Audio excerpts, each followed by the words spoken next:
And welcome to the Midday Show. I'm Jeff Everett. He's Mark Messina. Today we have the cheerleader who won in the Supreme Court, updates on Britney, updates on Trump. And then we're also going to have some fun at the end. We're going to talk about blind dating, and we're going to hopefully talk about vacation breakups like we were hoping to yesterday. But first and foremost, always the most important question. Mark, how are you feeling today? Well, we'll get to that. I like how vacation breakups are fun. That was, she said we're going to have some fun. They're fun to talk about. They could be fun. Yeah, I can't believe the breakup is actually fun. But today I am hungry and my knee is stiff because I played basketball outside last night and, tried to show the youngsters a thing or two. So I am a little gimpy. When I get out, when I'm walking around, I'm okay. After I sit for a while and I stand up, the first couple steps are not graceful. But, that's what happens when you do it. And how is this different? Usually it's pain-free. And it doesn't hurt. It's just stiff. I got you. I just messing with you. Cheerleader. 15 feet in, though, buddy. I'm still deadly. Deadly. I believe it. Cheerleader from Mahanoy area. Just, I guess, the quick 10-second story.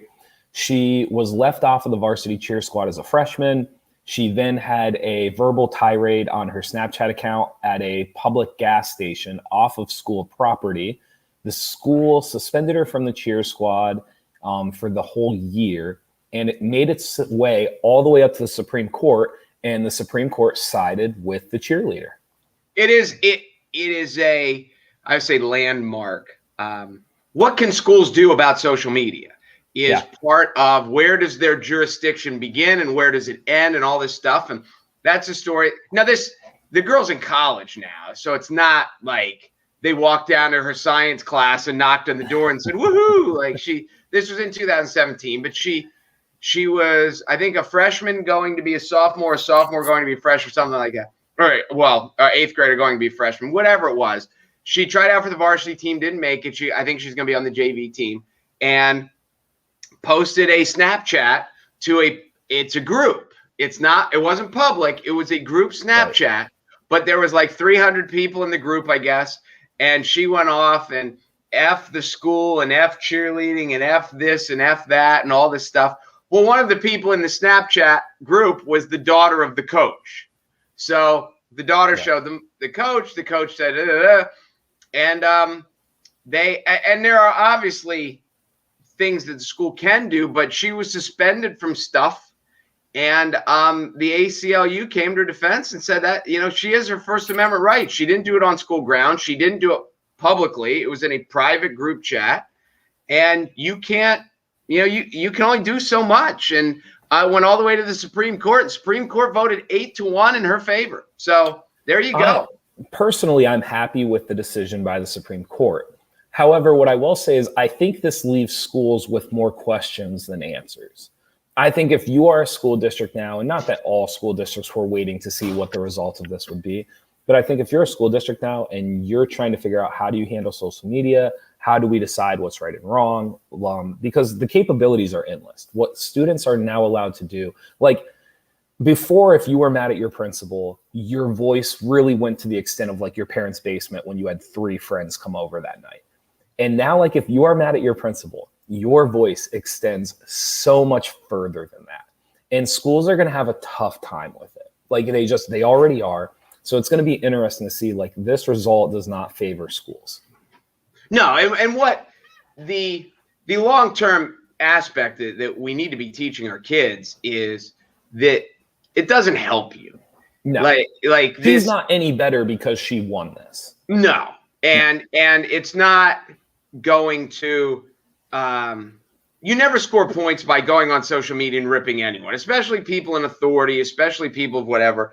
And just to be careful what you say is the thing. So yeah, if you're a kid and you found a way that you can go on social media and rip your principal, but the school can't punish you for it, it's certainly not going to make your life worse or better. It's going to make your life worse.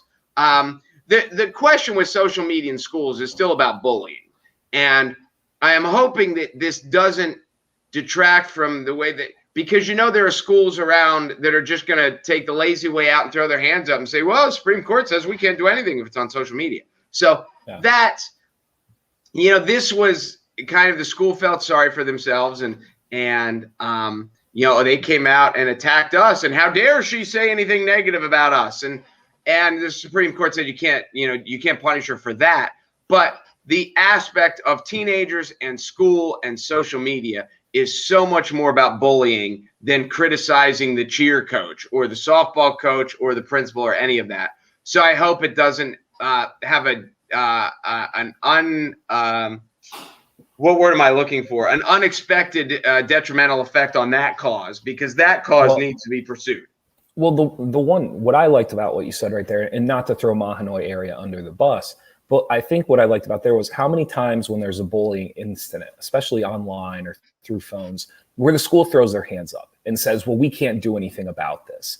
And in this case, like, the school kind of got bullied. Like, it kind of put the shoe on the other foot. And what was the school's answer?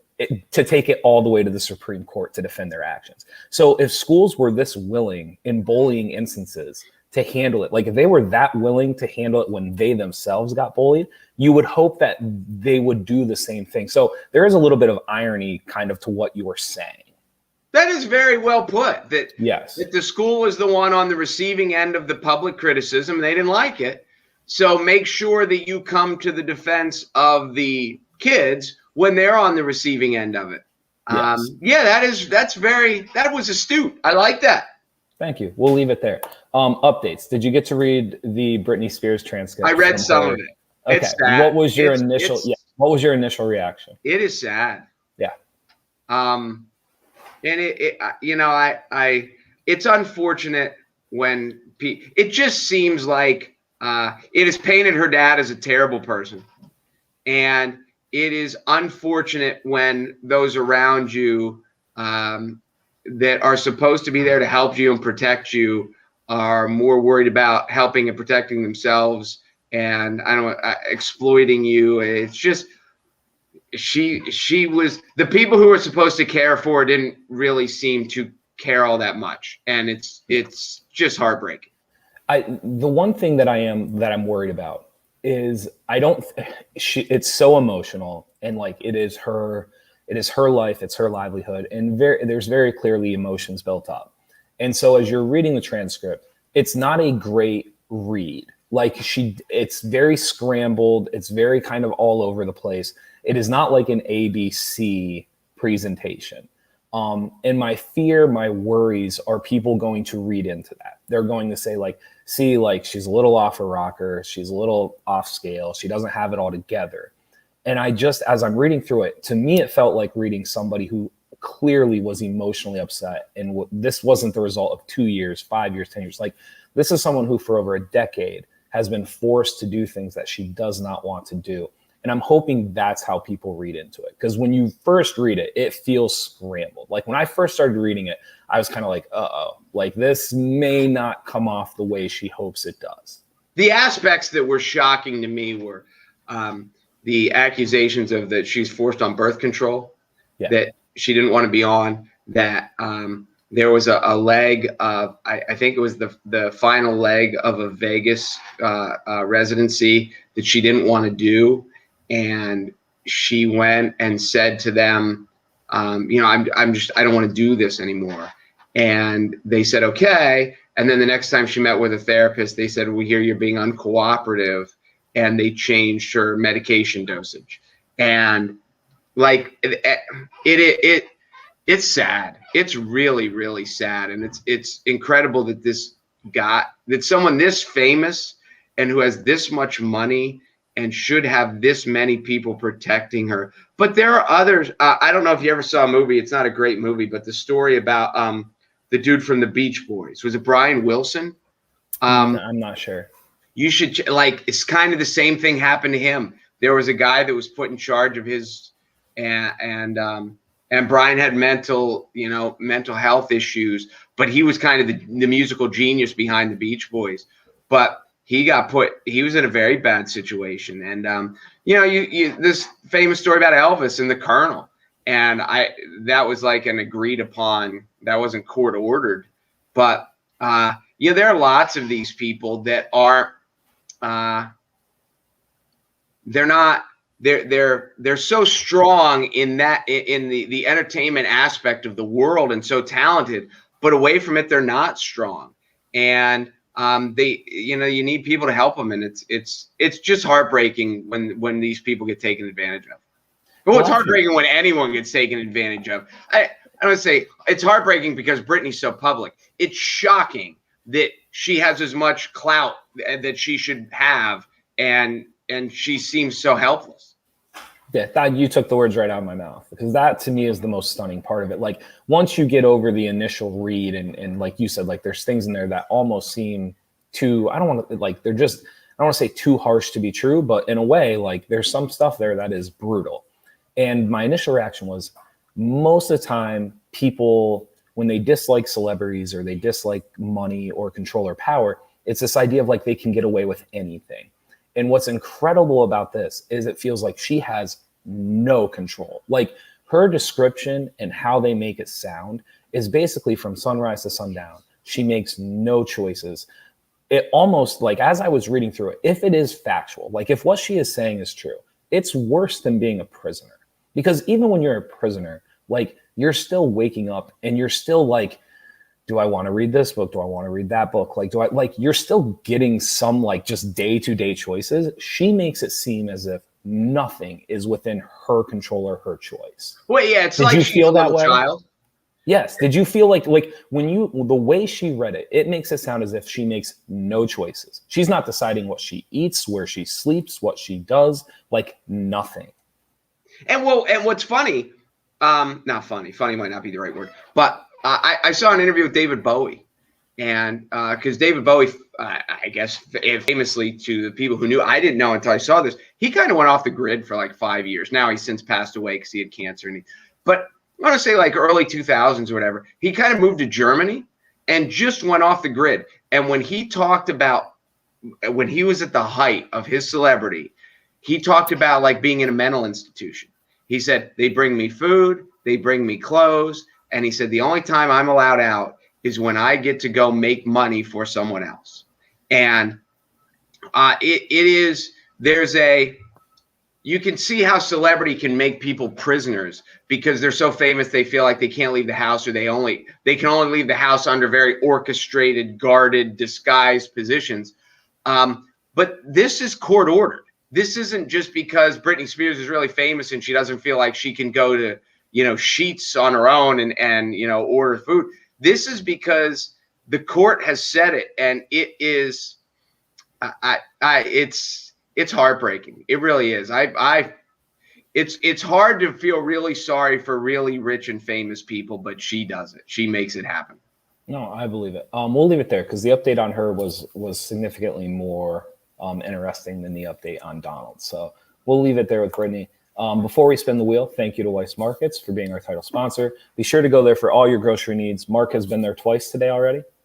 I have not. I was actually in another store today because I needed different stuff, but I have already done a little bit of AM shopping, and Here we are. And I am not going to break the wheel today because I have figured it out. Okay. Well, while Mark was being a trader to Weiss Markets was busy providing everyone what they need in our area. So be sure to go there. Thanks again for being our title sponsor. We also have Moon and Raven Public House. We also have Eat and Run Catering. And last but not least, we have the Break Room. Be sure to go blow up some steam this summer in Williamsport, PA. I am in Wise Markets 4 or 5 days a week.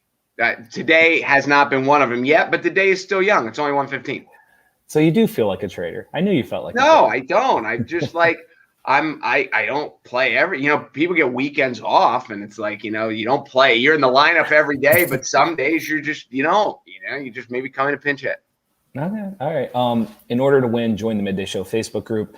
We just surpassed 750 followers, and obviously everyone who watches us on North Central PA as well. However, the only way right now to have a chance to win is to join the group. So if you are on North Central PA Facebook's page, be sure to go and follow the Midday Show group as well. So that way you automatically have a chance to be entered to win. So Mark can try to win you something. You've been cold lately. I haven't You've won been yet. cold. I am 0 for the week, and that has to change. I think you hit yesterday.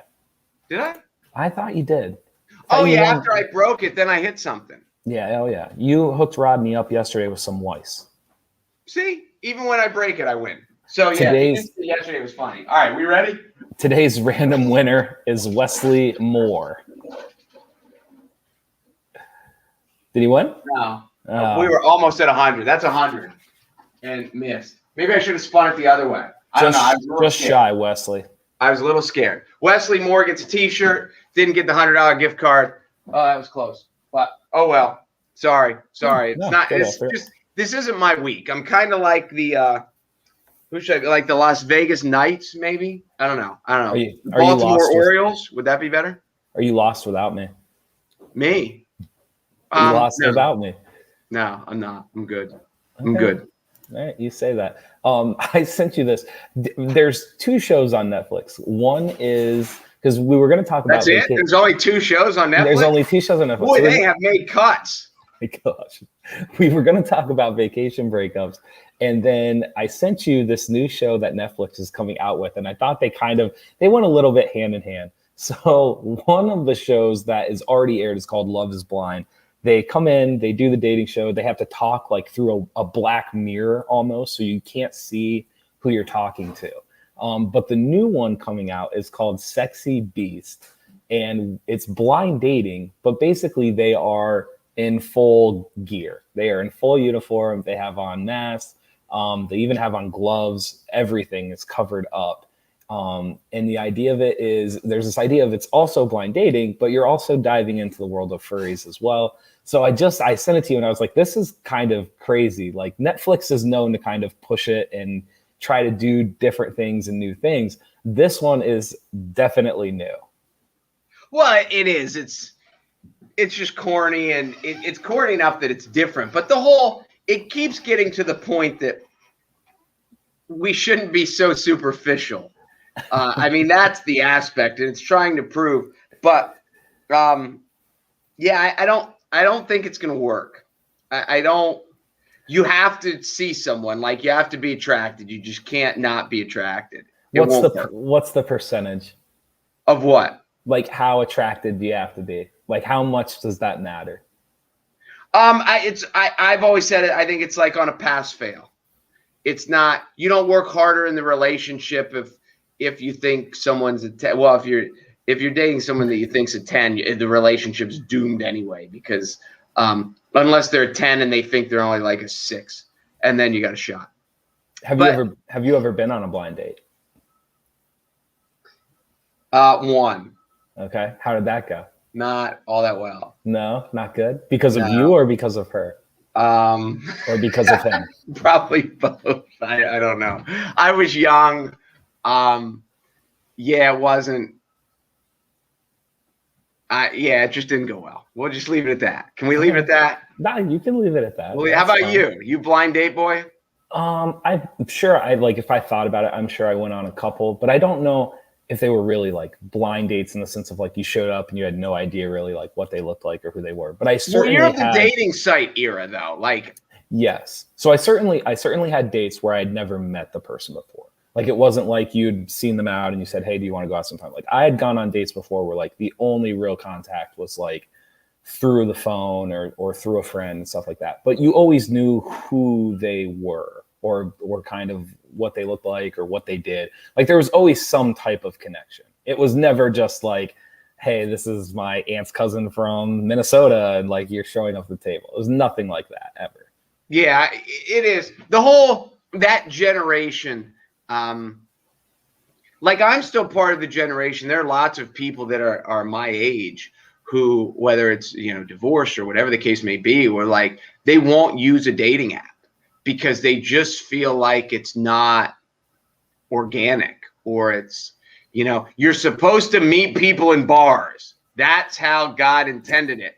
And they won't, but the people who like to your generation, it's easier. It's just better. I've gotten to know people way more through the phone than ever meeting them at the bar. Without the bar's a tough scene, man. It's not brutal. It is not a good. It's brutal. Learn way more about a person if you're like actually messaging, like you're actually proactively trying to get to know a person, you will learn way more about them with like 2 days of texting than you ever would seeing them at the bar twice. It's not even close. I agree with you. I agree.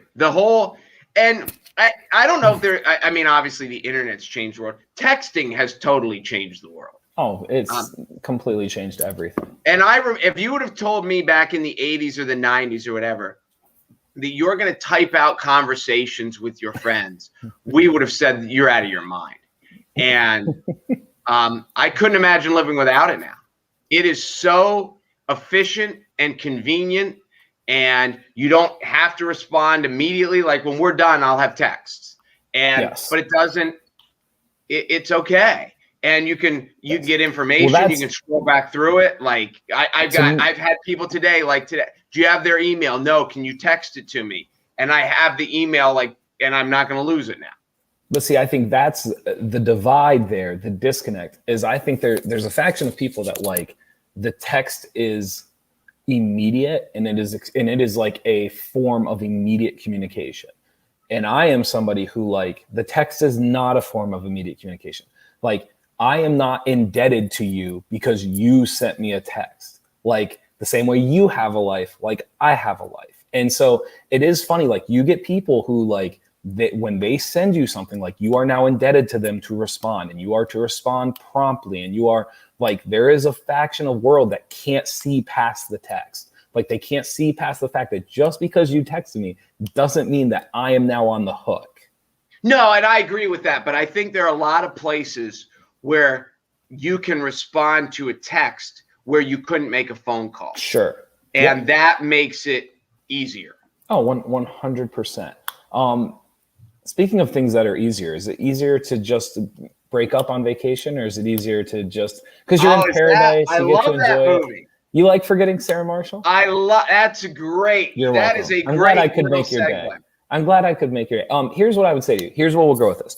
You had some things you wanted to talk about with vacation breakups. I hinted yesterday that I was going to make a top 5 list of things people do to save their relationships, because I think going on vacation is one of them.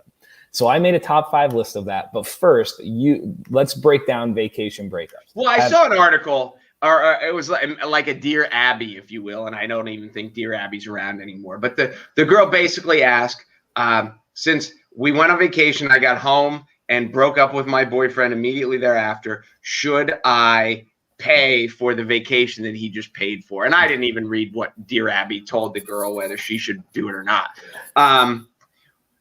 But I thought it was an interesting, I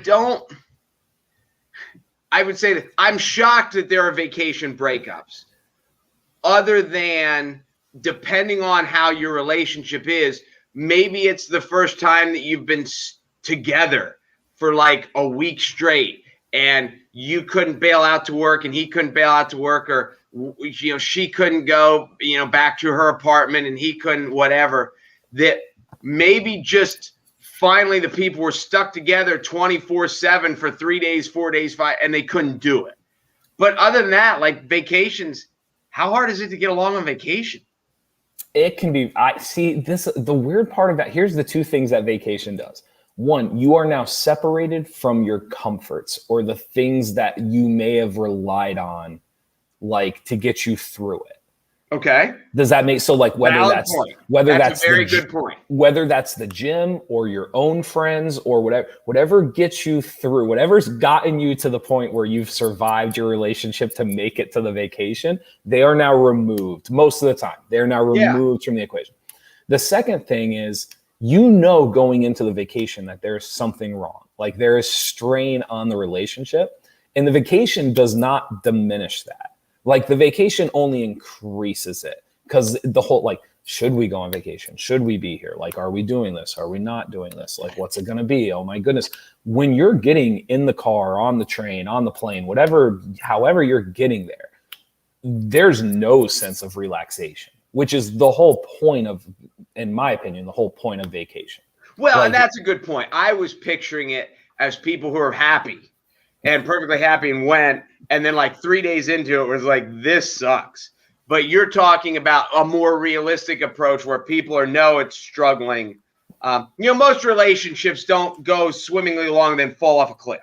Most of them die a slow death.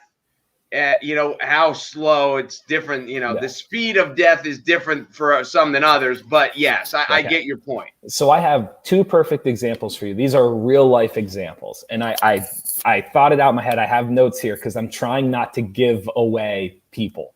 Before you get to that, Saving Sarah Marshall, if you've never seen it, it is great. And it is about breakups. And it is such an underrated movie. Very, very underrated. And Jonah Hill, before Jonah Hill was like famous. So if you want to see like young Jonah Hill before he was like an award winner, watch Forgetting Sarah Marshall. Okay, here's the first one. And and again, these are real scenarios. I'm just trying not to throw anybody under the bus. Person X was dating person Z. Is that fair? Are we good with X and Z? X and Z. Hey, I'm right. I'm a math guy. I'm good with all of them. Person X and person Z. Person X breaks up with person Z. Person Z, like a week or two later, says, I bought you a plane ticket to come on vacation with my family. It was $500. You need to pay my parents back. Yeah, that's a tricky one. Now, mind you, they had never agreed. Like, it was supposed to be like a surprise. It was supposed to be a gift. So they had never agreed to go on vacation. Like, they didn't even know that the tickets were bought, that there was a trip in the works, like, because it was going to be a surprise. And then they broke up with the traveling family's person. I'm doing a great job. I don't think the person who was surprised should have to pay that back. I mean, I understand why it sucks. And maybe the person who bought it felt led on or whatever the case may be. But yeah, that's kind of a buyer beware. I don't think so. Yeah. And then I know somebody who they broke up like the second day of the trip, and they had the option to stay or leave, and they stayed. What, like at a resort-ish? Mm-hmm. Wow. So it's like you're thinking like 4 or 5 days, and day 2 you're just like. Day 2 it happens. And here's the other catch too, like they are with the family of the person who did the breaking up. And then they were told, if you want to go home, we will make that happen. Or if you want to stay, that is okay. And they stayed. Then I would say that has 100% to do with just the animosity of the breakup, of the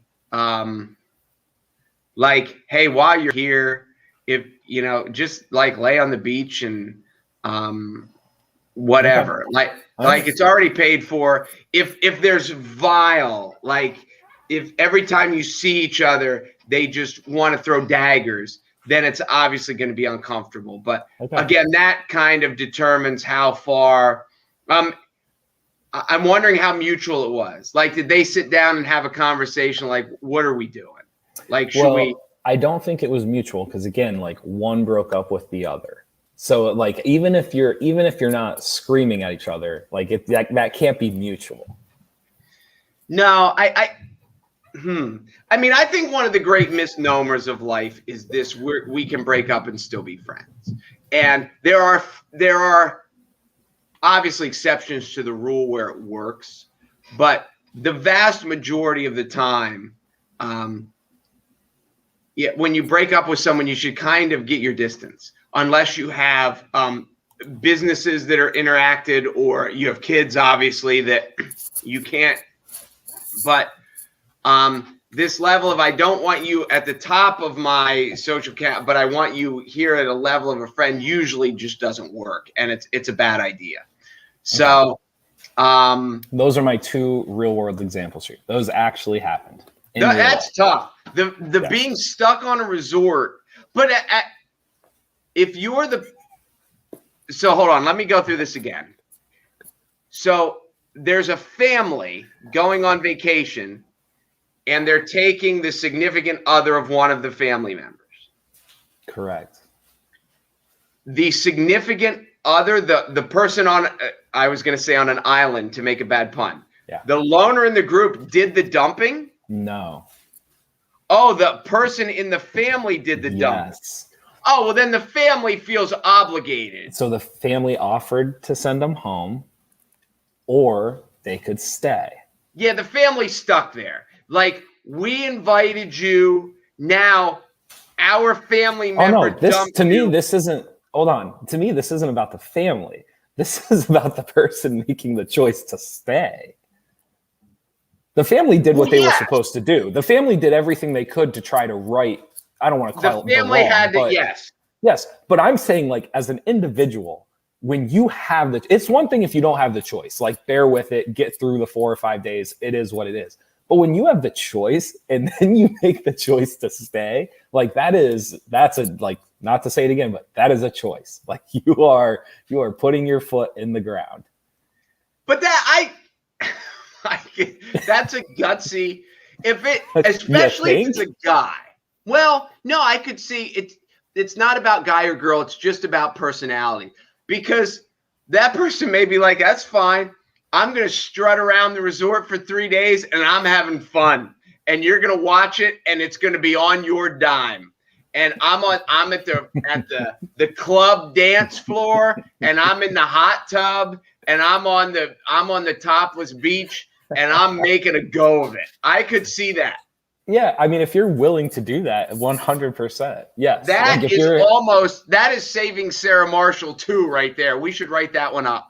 Yes, we really should. All right, ready? Before we go today, we talked about vacation, and I said to you, is there anything worse to save a relationship than going on vacation?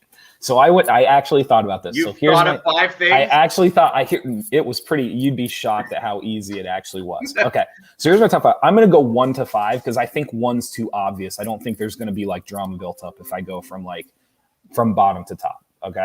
And I have my my girlfriend's sister here. So she's going to give me the thumbs up or a thumbs down if I'm right or wrong. Number 1 is having. Wait. Not your girlfriend. No, my girlfriend's sister. Yes. She's here in the kitchen with me. She's here in the kitchen with me. She's going to give me a thumbs up or down if I'm right. The number 1 worst thing couples can do to save a relationship is have a baby. Oh, amen. Number one. Amen. We're not even going to talk about it. We're just going to skip over it. It's number 1. Number 1.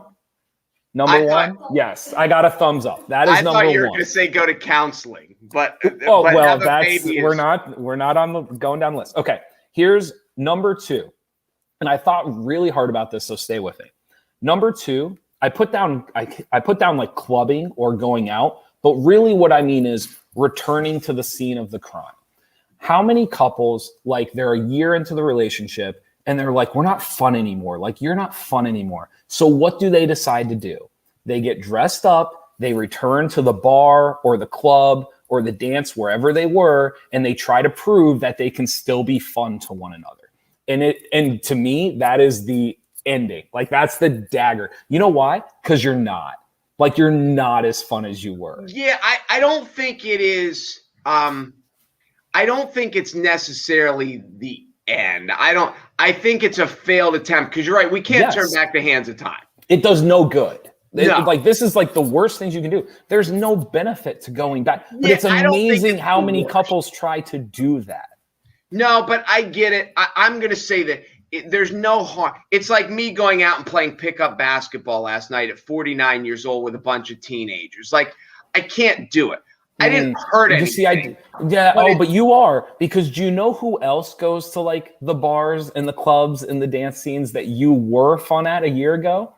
Single people who are fun and who are living their life. So it, like, when you say there's no harm or there's no danger, like, if you want your relationship to end and they say, like, you're no fun, get dressed up and take them back to where you first met, because they're really going to remember how not fun you are. It's not going to take long. So what you're saying is then, just to mathematically, you used to be fun when you were single in the bars.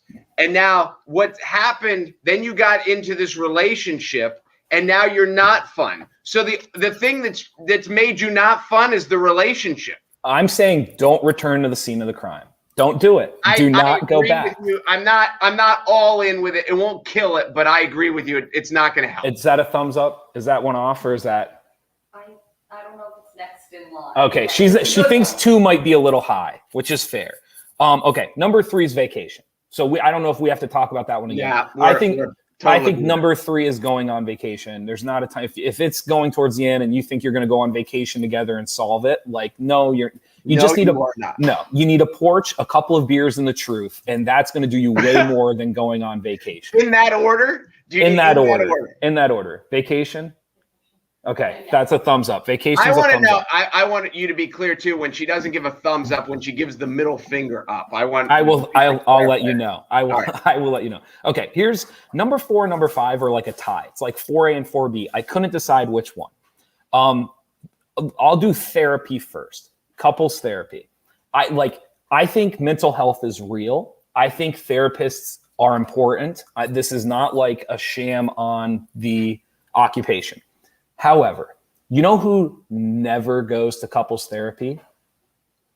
Good couples? Good couples. So you're trying to emulate what good couples do. They don't go to therapy. And this is the other part that no one ever talks about with couples therapy. And I'm not trying to put anybody down. Couples therapy barely works when both people want to go to therapy. What are the odds both people want to go to therapy? What are the odds that 2 people looked at each other and it was both of their idea?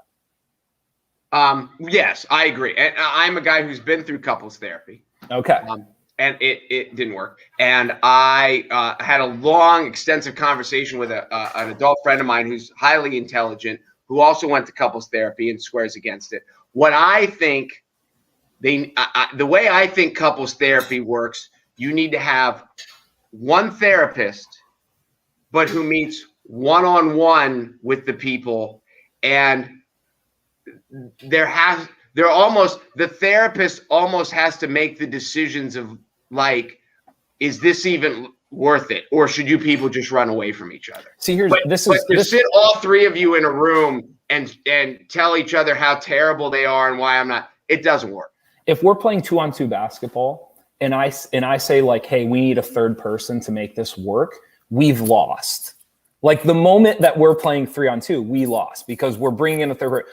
I feel the same way about couples therapy. Like the moment you're bringing in a third person, it's the beginning of the end. Like you have lost. And I'm sure there's couples therapy that has worked. I'm not putting it down. I'm not saying it's a sham, but I'm just saying like it is. To me, like when I think of the top things, like worst things to do to save your relationship, I actually think because you're basically admitting that like something's not right.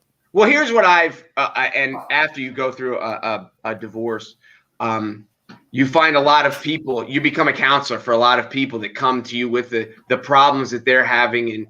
And the one thing that I keep saying to people, and this is kind of the most profound advice I can give, I don't care whether it's the guy side or the girl side, whoever's struggling, like you need to find who will they listen to, because they're obviously not listening to you. And what the people who are in a bad relationship, the couple stop communicating, and it's not necessarily they stop trying to communicate. It's one side stops listening, or there's a side that won't ever admit that they're wrong. And the thing that I say to them is find out, do they have a family member? Do they have a friend? Who will they listen to, because they're not listening to you?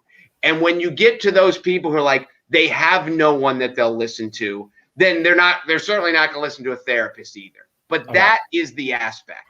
It's who is the messenger that can deliver a message that they will actually absorb?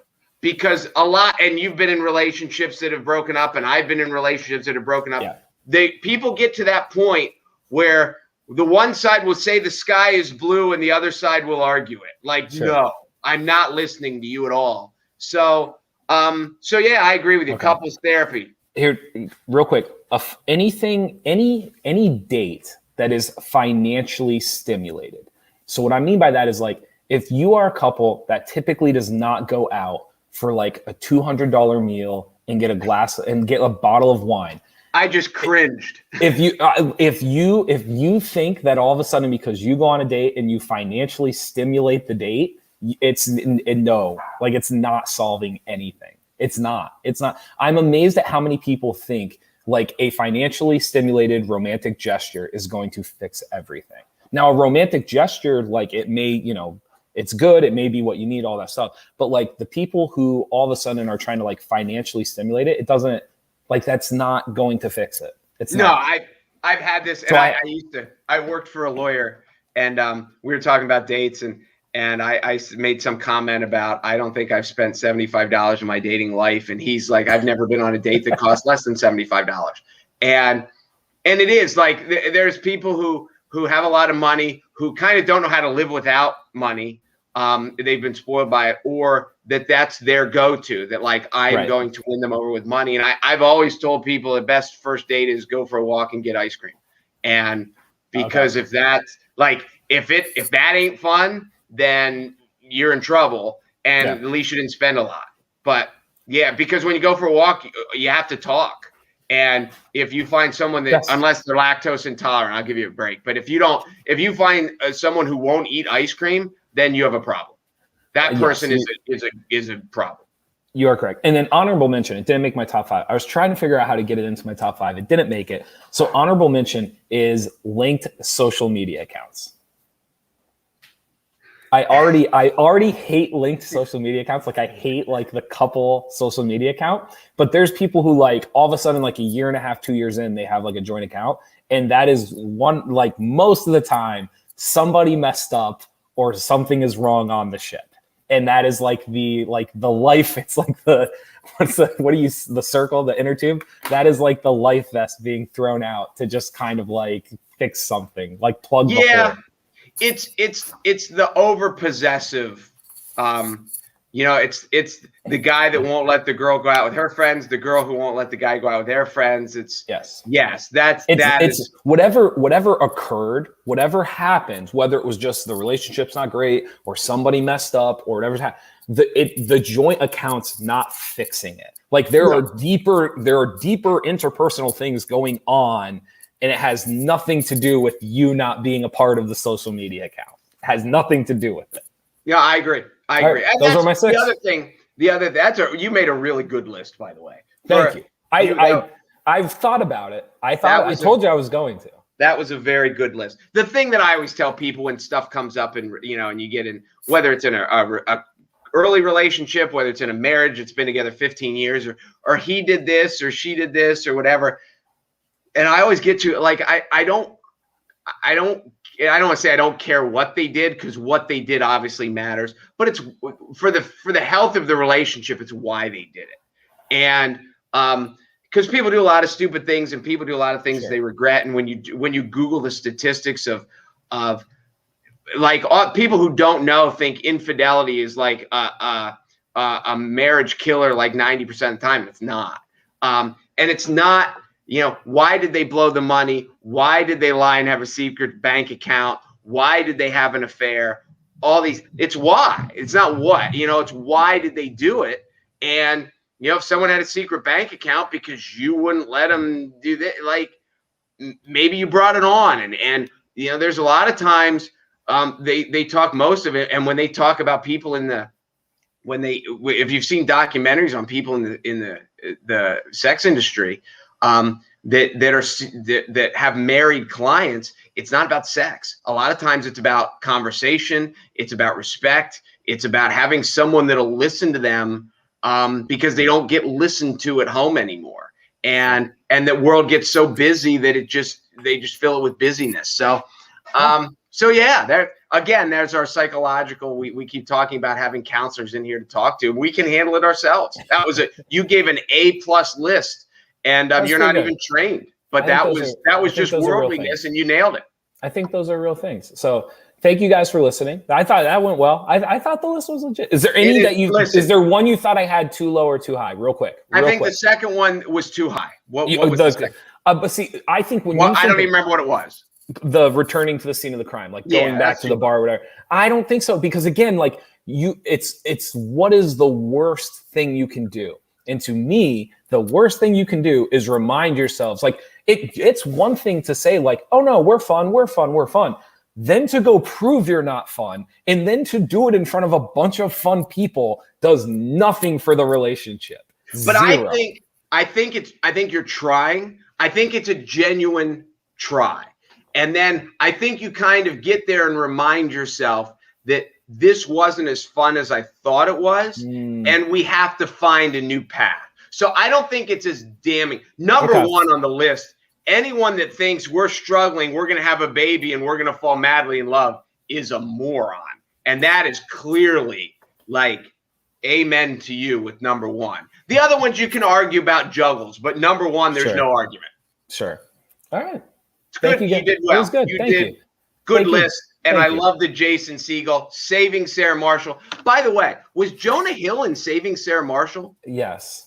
He's like at the restaurant. He keeps running into him. He's like the hostess at the restaurant.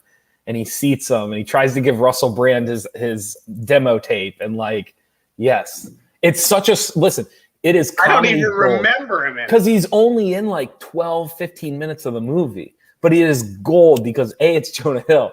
And B, like, it's like, you don't even know why he's in this movie. But it is great because no one knew who he really, I'm pretty sure it was before Superbad. I don't even know if Superbad was out yet. Tell me the first time you saw it when, what's her name? Mila Kunis? Yeah. That when they show the picture in the bar, you're like, is that really her topless? That's not her. But the first, yes, I agree, I know. But the first time you saw it, you were like, wait a minute, was that really her? And you were more than intrigued. I was so emotionally invested in the relationship of the couple that I didn't even notice the photo. Stop it. I didn't even notice the photo. What if you've never seen it, go see it. If you have, I need to go see it again, obviously, because I didn't know Jonah Hill was in it. Patrick says, so don't do a couples retreat like the movie, vacation and therapy. That's a good point. Did you see Couples Retreat? I did see Couples Retreat. One of the more disappointing movies in movie history. Yeah. Did you expect it to be good? Is that what you're saying? Well, here's the thing, and this is where it just misses. Brilliant concept, and they've tried to make it like PG-13. Like when you have four couples going, it's not like nothing about this is going to be PG-13. The language, the whatever. My favorite, there is one part of the movie. This is a segment we should do. Terrible movies that had a great scene. Okay. And when, what's the dude's name? I'm so good with names. Cedric the Entertainer? Yes. When he's there with his girlfriend is young. She's like 23. And she's telling him all the things they're going to do that night. We're going to go out, and we're going to dance, and we're going to this. And he's sitting there like, yeah, we're going to do it. And then at the end of her monologue, he goes, I got tired just listening to that list. There's no way we're doing that. Like, that was my favorite part of a really, really disappointing movie. No, that was pretty good. Like the beach scene in Top Gun. What? That was your favorite part? Is that what you're talking about? Watching your favorite part of Top Gun is watching good scenes in bad movies. The beach scene in Top Gun, is that what you're saying? First of all, Top Gun is a great movie. You are a stooge. And no, that would be a fun. I could make you a top 5 list of great scenes in bad movies. And the Couples Retreat one, that was a great one. No, that was pretty good. All right. Anything else before we go? No, you did well. You did well. I mean, you couldn't get Google Chrome to fire, but other than that, Google Chrome was a struggle today. But you know, when you're a one-man show behind the scenes, Mark, I don't know. Just click on it. That's what I do. Click on it, it opens. Thank you guys for watching the Midday Show. Thank you to Weiss Markets again for being our title sponsor. And be sure to go to NorthcentralPa.com for all your local news. And we will be back tomorrow. You done good, man. In the middle of the day. Done good. All right. I'm Jeff Everett. He's Mark Messina, and we will see you tomorrow. We'll see you.